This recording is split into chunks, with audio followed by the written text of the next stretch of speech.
Windsor Heights Books presents Windsor Heights, Book 1 by Lisa Long.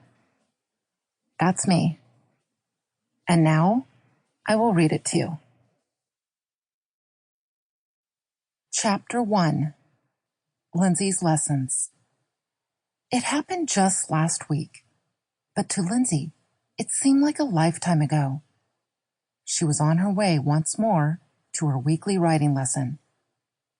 She had just started taking them and couldn't think of anything else. From her first thought in the morning to the last one at night, it was horses. Lindsay rolled down her window in the gray van and stuck her hands out in the wind to dry her sweaty palms.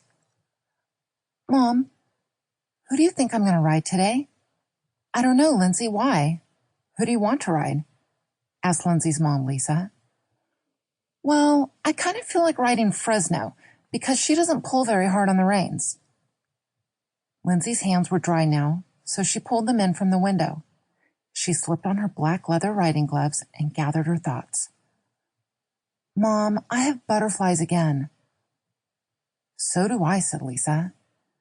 The drive to the stables was just as fun for Lisa as riding was for Lindsay. It only took 2 minutes from Lindsay's house to get to Victoria Avenue. And then from there, it was only 10 minutes more straight down Victoria Avenue. As soon as they turned onto Victoria, which ran right through acres and acres of orange groves, Lisa would roll down both windows in their van to smell the orange blossoms in bloom. "Linz, can you smell the orange trees? Is that the greatest scent or what?" asked Lisa. Victoria Avenue was Lindsay's mother's favorite street in Riverside. It was over 100 years old and was listed as a historical landmark. It had 2 separate lanes for traffic, with a big space in the middle filled with big, beautiful trees and plants. There were pepper trees, eucalyptus trees, palm trees, and rose bushes, one after the other on both sides of each lane. In some places, the trees and bushes were so thick you couldn't even see the cars on the other side of the road passing by. "I do love this road, Lindsay, don't you?" "Uh-huh," agreed Lindsay. "I know, don't tell me. It was named after Queen Victoria of England, and people used to drive their horses and carriages on it a long time ago, right?" "Exactly," confirmed Lisa. "Mom, you tell me that every time we get on this road." "Sorry," Lisa said.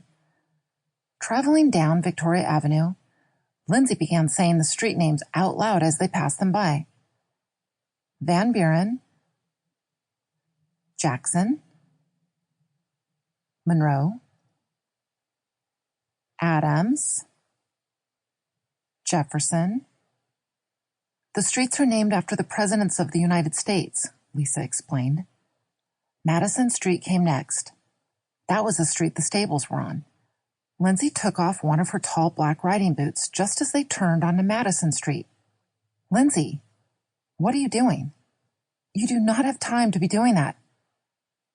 "My sock is twisted and it's bugging me."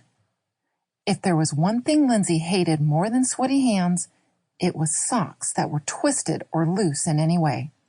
She always made sure her socks were perfectly straight on her toes and that they were pulled up high and tight. Then, after her socks were in order, she would carefully pull on her snug tan riding pants over her socks, and then put her boots on last. If any part of her socks or pants got twisted or bunched in any way, she would repeat the whole process. "Lindsay, you're just going to have to live with it today," exclaimed Lisa as she pulled into the gravel driveway and parked. Lisa saw Anne walking down to the arena. "Let's hurry, Lindsay. I already see Anne." Anne was Lindsay's riding instructor. She was unique, to say the least. Anne was tall and slender with blonde hair, and she wore fancy clothes, usually with some kind of horse print on them. She was a very, very busy lady, as she had 3 jobs: school teacher by day, horse trainer by afternoon, and disc jockey by night. Sample complete. Ready to continue?